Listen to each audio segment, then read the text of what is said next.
Assalamualaikum warahmatullahi wabarakatuh. Perkenalkan, nama saya Elisa Yulianti. Saya dari D3 Sistem Informasi. Di sini saya akan menjelaskan tentang Logical Security dan Control Password.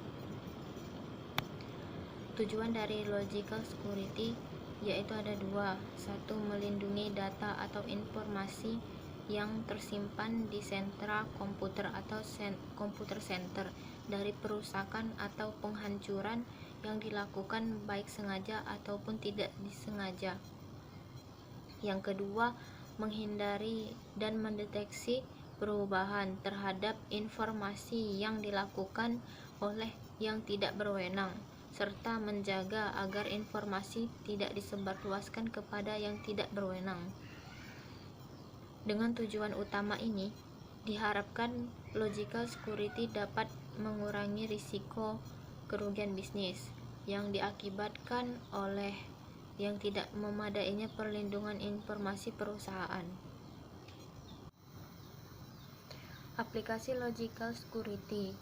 Beberapa metode yang digunakan untuk mengadministrasikan atau mengimplementasikan Logical Security yaitu User ID.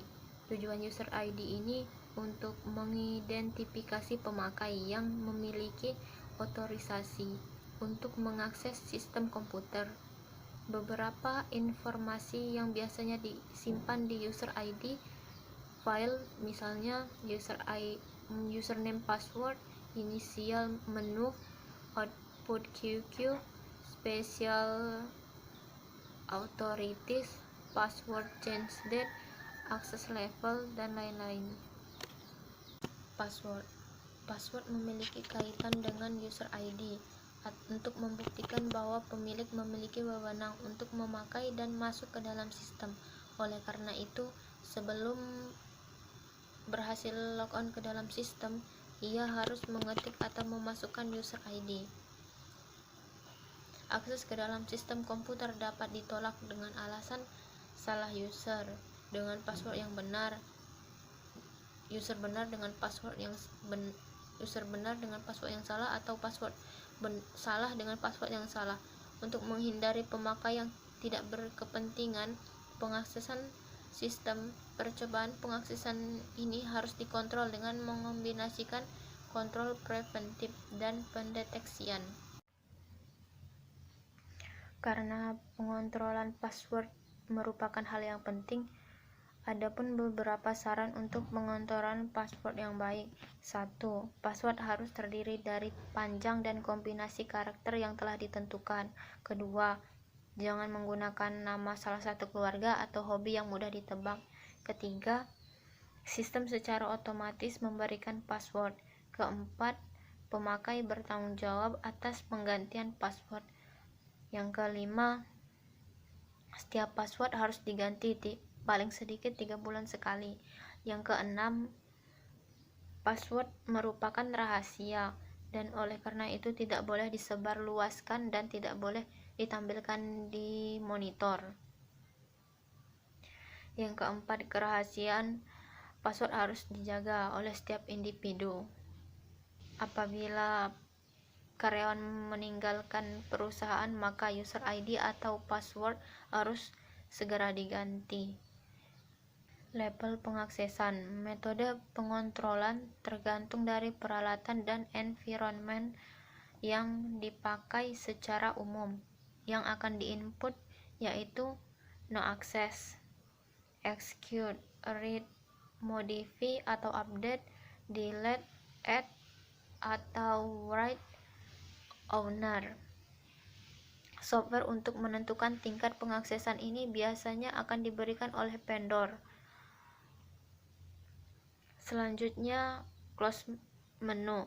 Di dalam close menu, user mendapatkan menu pertama untuk mengakses program-program serta file-file terkait. Dengan dikreasikan close menu ini, pemakai tidak memiliki akses dan otoritas untuk memakai program dan file apabila bukan wewenangnya melalui pintu belakang. Selanjutnya, tanggung jawab pemberian kontrol.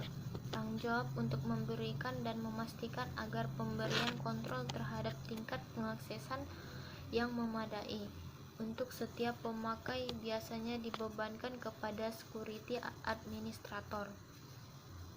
Adapun beberapa contoh yang dapat digunakan sebagai gambaran pada saat memeriksa logical security.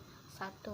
Periksa dan pastikan user yang terdaftar adalah milik karyawan yang memiliki wewenang.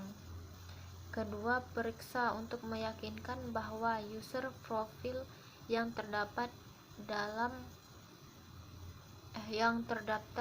dapat mengidentifikasi nama pemakai. Ketiga, apakah setiap pemakai memiliki hanya satu user profil. Keempat, periksa dan pastikan bahwa user profile GUI yang disediakan dalam keadaan tidak berfungsi. Yang kelima, periksa dan pastikan polisi menu bahwa passwordnya terdiri dari jumlah karakter yang telah ditentukan. Yang terakhir, pastikan melalui pemeriksaan di akun polisi agar penggantian password harus dilakukan setiap kurun waktu yang telah ditentukan. Nah, itu saja penjelasan saya tentang logical security dan kontrol password. Lebih kurangnya saya mohon maaf. Wassalamualaikum warahmatullahi wabarakatuh.